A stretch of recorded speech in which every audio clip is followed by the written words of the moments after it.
Hey, what's going on everyone? It's Elemental Storm here, and welcome to Salt and Sanctuary. Now, a lot of us have been waiting for this game for a while. I know I have been. I love Ska Studios. They do a fantastic job. They did a great job with Charlie Murder and Vampire Dishwasher, and now they brought Salt and Sanctuary, which is a homage to Dark Souls and Castlevania and other games of that type. It's a 2D scroller. Let's go through the thing here. So basically, they are Ska Studios. They are a team of James Silva, which is did lead Dishwasher, and Michelle Silva, who does Art Unicorn. I guess that's their titles per se. This game comes out now on March 15th, which is going to be just a few more days from now. But I've got an early copy here to show and everything, so we're throwing this on YouTube ASAP. You get an opportunity like this, you can jump on that. It's going to be $17.99. This is for PS4 only right now, but they have later plans of bringing it to Vita and Steam, so that's going to be awesome. And you can get 10% off if you pre-order it right now or within the next couple days before Tuesday. So definitely check that out. PS4 and Vita will be cross-buy, just not cross-save. So if you buy it once, you get it on your Vita, but you're not going to be able to save your characters over and stuff, probably because of the platforming and everything like that. So let's see here. Now, a little bit about this. You are a doomed sailor who is shipwrecked on an uncharted island in a fog-shrouded valley where grinning, mossy corpses cling to rusted arms. Shambling figures begin to stir beneath crumbling, salt-worn structures. Labyrinthian passageways lead to unspeakable evil long forgotten by man. Sorry. Salt and Sanctuary seamlessly combines fast, brutal, and complex 2D combat with richly developed RPG mechanics. You can discover, craft, and upgrade over 600 weapons. There's a lot of stuff in this. Armor pieces, spells, and items as you explore a cursed realm of forgotten cities, blood-soaked dungeons, desecrated mountains, and the fallen lords they once celebrated. I want to go back to that. But anyway.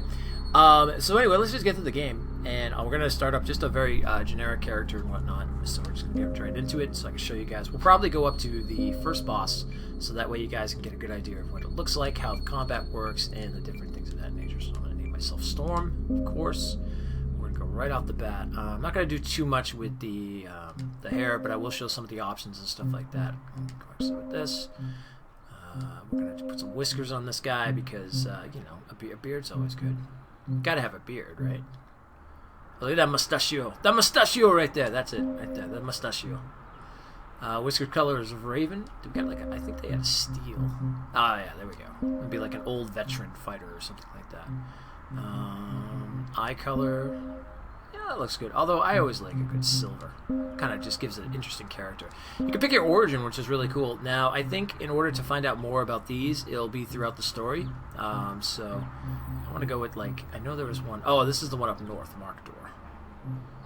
There's some really funky ones though. Like you go down here, you get this dark gray skin and whatnot and everything. You've got there's another demon so yeah, there's almost it looks like an orc of some sort or something like that. It's kind of cool. I'm gonna go with the very vampiric looking here, Tristan. We're gonna change it over to Paladin because I like a good Paladin.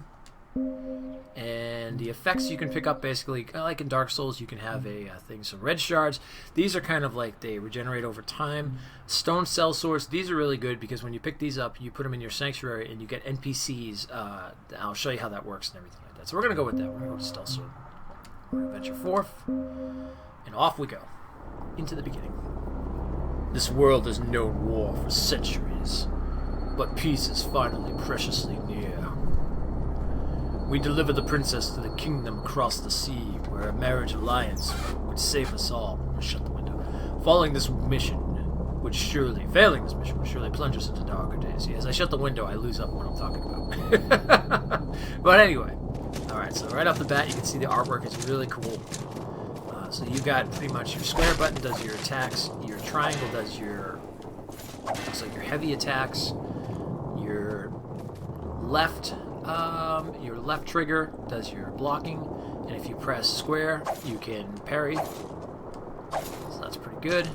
You can also, with your, L1, you can change up your stance, so if you'd rather do a two-hander, like that, and then R1 will, whatever the item you have in that slot, which you can see up above, which is the light vessel. Oi, you there, stranger! We've been bored in the night. They want to kidnap our lady, ransom her, protect her, save us! Right off the bat, we're being attacked by pirates. It's a bloody game, I would definitely say so, but it is very cool. So, get right over here. I'm gonna see now. The interesting thing, this is like kind of like almost like not even a tutorial. This is more just like the prelude. That looks like the princess up there. Yeah, there's definitely someone like a crown up there and stuff like that. So.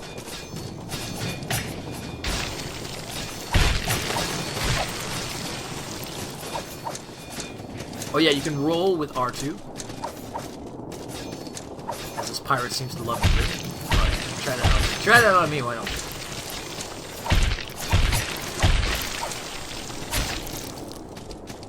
And I'm gonna kind of show. So I don't know actually if I want to show you this because it's kind of secretive if you get past this part. And I almost want you guys to. You know what? No, I'm not. I'm gonna die. I want you guys to get past that part. Get past that part, and you get to see something very, very cool on top of the ship. I'll leave it there. Failing this mission would surely plunge us into darker days. I awoke to the sounds of waves washing on rock, and I knew I was alive. I must find the princess, as my character. He's got a very Gerald Butler type, thing going on there. Alright, so now we're out in the actual world itself. We actually don't even know where we are. We just know that our ship crashed from this attack of some sort. Princess is gone, and we're all alone. We're on the shivering shore. I'll go talk to this guy. Well, hello there. I love doing the Kane voice sometimes. You're just a fleshy bit of flotsam, wash ashore with the rest of us. You want shelter, you want sanctuary, but what is sanctuary without faith? There's an empty sanctuary up the beach. You can claim it for your creed. Tell me, do you keep the new gods? Now, this is a really cool feature because I was playing around with this last night and stuff. And if you say no, he'll start asking you about like older gods and stuff like that. You got to pick between three different. You've got the godless, which are the Northmen. You have Devara, which is the goddess of light, and then you have the new gods, which are three. It's like the king, the judge, and there's something else. No, you hold no gods at all. You're either brave, foolish, or from the north. You don't look particularly brave, but you don't seem particularly foolish either. Are you Mountainsmith? We're going to say... no, we're not Mountainsmith. Oh, what was your creed then? No, we're going to go back to this. So this is it. So you have the iron ones, which are the godless.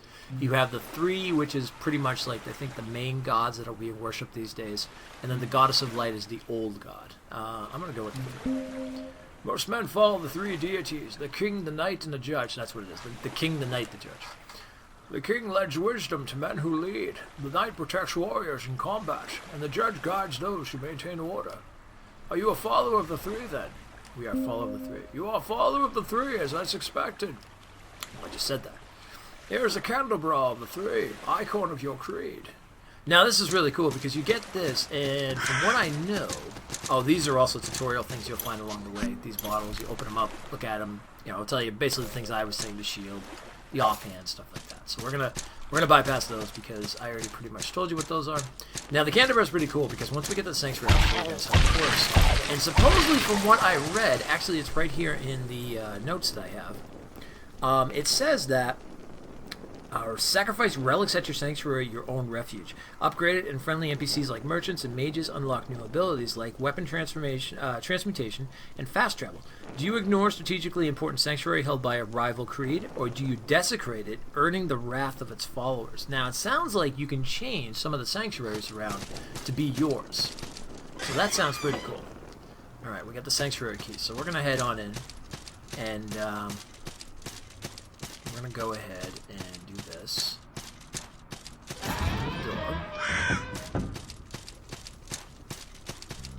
And we're going to go ahead and we're going to put down, so you can use your D-pad to select your items up top, and we're going to go ahead and we're going to claim our sanctuary here.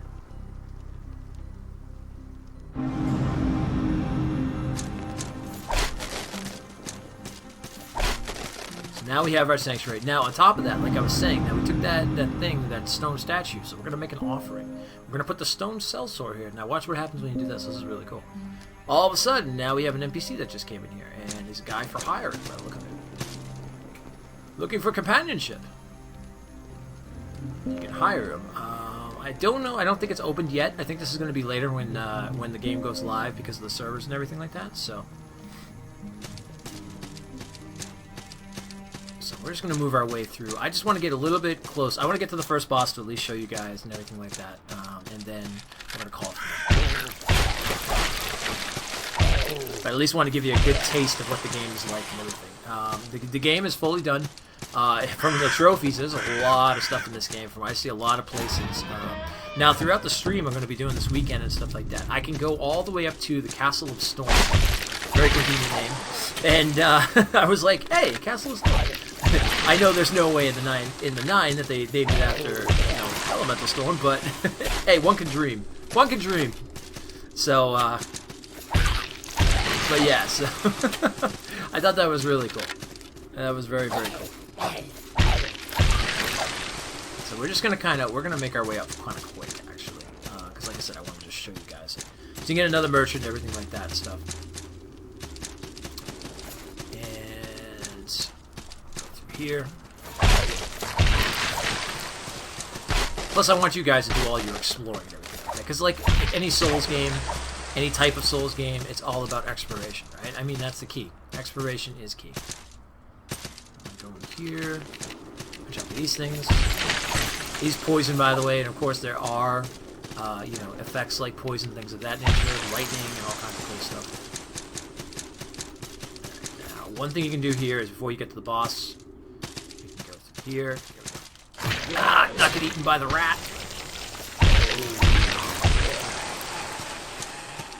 And over here. Whoa, whoa, whoa, whoa, whoa, whoa, whoa, whoa.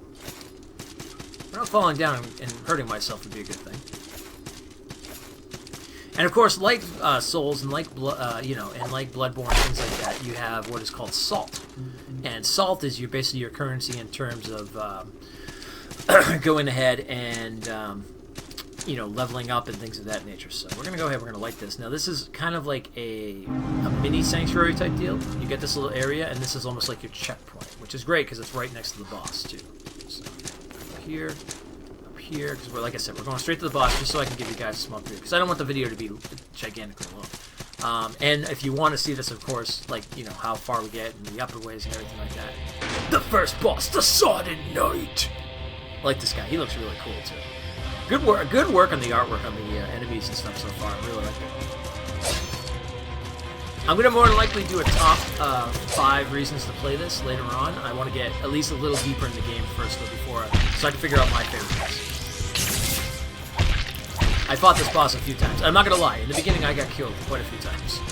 At least like 2 or 3. But once I learned his movements, and the same thing like any Souls, any Bloodborne game, once you learn the movements, Oh! Yep, and don't do that. Okay, that's a problem already. Oh, I messed that up. But anyway, that's what happens. It is a Souls game. It's a 2D Souls game. It's a 2D Bloodborne. It's got all the cool things. It's got some really cool features. Come by the stream this weekend. Come check everything out. We're going to be playing it today. At some point, we're going to be definitely playing it tomorrow for Souls Sunday. Sunday is always Souls Sunday. We play Souls-style games. So come on by. Check it all out. You're not going to be, you're gonna love it. Check it out. Get ready for it. It's coming out on Tuesday. It looks amazing. It's a lot of fun, and I can't wait for you guys to see it. I can't wait for you guys to get your hands on it, and especially with all of us that are waiting for Dark Souls 3 in the next couple months. This is going to be a great filler up until then. I know a lot of people at this point, I think, are not tired of Bloodborne, but they would like something else to do beyond Bloodborne and Dark Souls 2 and stuff. And Salt and Sanctuary is definitely where it's at. So, come by this weekend. Check out the stream. Check out Salt and Sanctuary. Come by, ask me tons of questions. I'll answer anything you want to talk about and stuff as far as I know and everything like that. And I will see you guys later. Thank you so much, and huzzah!